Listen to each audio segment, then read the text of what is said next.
Hello everyone, इस video में हम बात करेंगे कंज्यूमर बाइंग बिहेवियर के बारे में। स्टार्ट करने से पहले देख लेते हैं कस्टमर और कंज्यूमर में क्या डिफरेंस होता है। तो कस्टमर वो सभी लोग होते हैं जो गुड्स और सर्विस बाय करते हैं, चाहे वो खुद के लिए बाय करे या और किसी के लिए। लेकिन कंज्यूमर वो होते हैं जो प्रोडक्ट को यूज़ करते हैं यानी कंज्यूम करते हैं। फॉर एग्ज़ाम्पल, आपने अगर अपने फ्रेंड से चॉकलेट मंगवाए तो इस केस में आपका फ्रेंड हुआ कस्टमर और आप हुए कंज्यूमर, क्योंकि फाइनली आप उस चॉकलेट को खा रहे हैं, मतलब कंज्यूम कर रहे हैं। बाइंग बिहेवियर प्रोडक्ट के नेचर के अकॉर्डिंग वेरी करता है। जनरली 4 टाइप्स के बाइंग बिहेवियर होते हैं: impulse decision making, variety seeking buying behaviour, third dissonance reducing buying behaviour और extensive decision making. First one is impulse decision making यानी habitual buying behaviour. Impulse buying का मतलब है buying of goods without planning to do so in advance. मतलब कि आप plan करके नहीं भेजे कि आप मार्केट से चॉकलेट या मिल्क भी लाएंगे, बट रास्ते में आते आते एकदम से आपका मन हुआ और आपने चॉकलेट परचेज़ कर लिया। इम्पल्स बाइंग में वो सभी चीज़ें आते हैं जो डेली रिक्वायरमेंट्स के गुड्स है, जिन्हें परचेज़ करने के लिए ज़्यादा डिसीजन लेना नहीं पड़ता।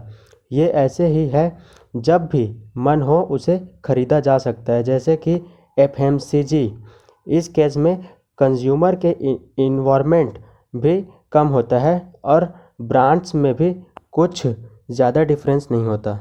फॉर एग्ज़ाम्पल, जब हम मिल्क का पैकेट परचेज़ करते हैं तो हमें इस बात से बहुत ज़्यादा फ़र्क नहीं पड़ता कि वो मिल्क अमूल का है या मदर डेयरी का।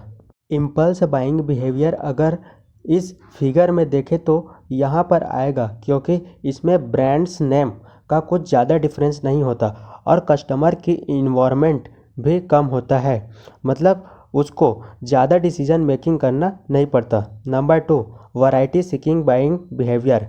जैसे कि वैरायटी सीकिंग बाइंग बिहेवियर मतलब डिफरेंट वैरायटीज़ ट्राई करना। इस केस में कंज्यूमर का किसी दूसरे ब्रांड्स से स्विच करने का रीज़न ये नहीं होता कि वो अभी वाले प्रोडक्ट से सेटिस्फाइड नहीं है, बल्कि इसका रीज़न ये होता है कि सेटिस्फाइड तो है बट सेम प्रोडक्ट से बोर हो चुका है और कुछ नया ट्राई करना चाहता है। फॉर एग्ज़ाम्पल, जैसे कि एक पर्सन ओरियो लेता है या तो फिर हाइड एंड सीक या किसी सनफेस्ट की बिस्किट ले लेता है। वैरायटी सीकिंग बाइंग बिहेवियर आएगा यहाँ पर जहाँ ब्रांड में डिफरेंस होता है बट कंज्यूमर का इन्वॉल्वमेंट इतना नहीं होता, मतलब उसे ज़्यादा सोचना नहीं पड़ता, क्योंकि इसमें ज़्यादा इन्वेस्टमेंट नहीं होता, इसलिए रिस्क भी ज़्यादा नहीं होता। Number 3, dissonance reducing buying behaviour. Dissonance reducing मतलब परचेस करने के बाद डिस्कम्फर्ट ना होने देना। डिसोनेंस रिड्यूसिंग बाइंग बिहेवियर तब यूज़ होता है जब कंज्यूमर की डिसीजन लेने में इन्वॉल्वमेंट ज़्यादा होता है, क्योंकि इसमें प्रोडक्ट एक्सपेंसिव होता है और डेली परचेस नहीं किया जाता। इसमें ब्रांड में भी ज़्यादा डिफरेंस नहीं होता। कंज्यूमर प्रोडक्ट को देखकर डिसाइड होता है कि वो कैसा है। फॉर एग्ज़ाम्पल, अगर आपके अपने घर के लिए कारपेट परचेस करना है तो सेम प्राइस रेंज में सभी ब्रांड्स एक ही जैसा क्वालिटी का मिलेगा, तो इस केस में आप वो कारपेट परचेस करोगे जो कि सस्ता मिल जाए और आपको कंफर्ट लगे। इसे डिसोनेंस रिड्यूसिंग बाइंग बिहेवियर इसलिए बोला जाता है क्योंकि इसमें कंज्यूमर को डिसोनेंस रिड्यूस कराना चाहता है, मतलब वो डिसीजन इस हिसाब से लेता है परचेस करने के बाद फिर से वो पछताना ना पड़े। डिसोनेंस रिड्यूसिंग बाइंग बिहेवियर इस रीज़न से यहाँ आएगा क्योंकि इसमें ब्रांड्स में कुछ डिफरेंस होता है और कंज्यूमर की इन्वॉल्वमेंट भी हाई होता है। 4th, extensive decision making. इसे कॉम्प्लेक्स बाइंग बिहेवियर भी कहते हैं।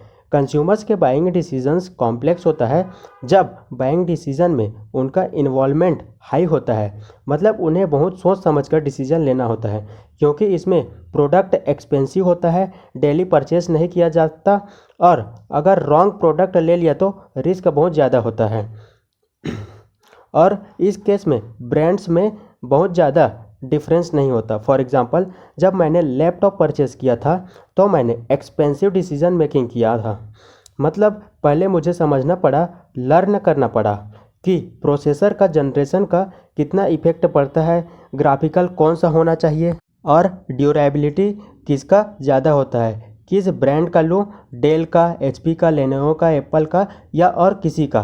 तो कॉम्प्लेक्स बाइंग बिहेवियर आएगा यहाँ पर, क्योंकि इसमें कंज्यूमर का इन्वॉल्वमेंट भी हाई है और ब्रांड्स में भी बहुत ज़्यादा डिफरेंस होता है। Action plan for marketer. आइए आप समझते हैं कि कंज्यूमर बाइंग बिहेवियर एनालाइज क्यों किया जाता है।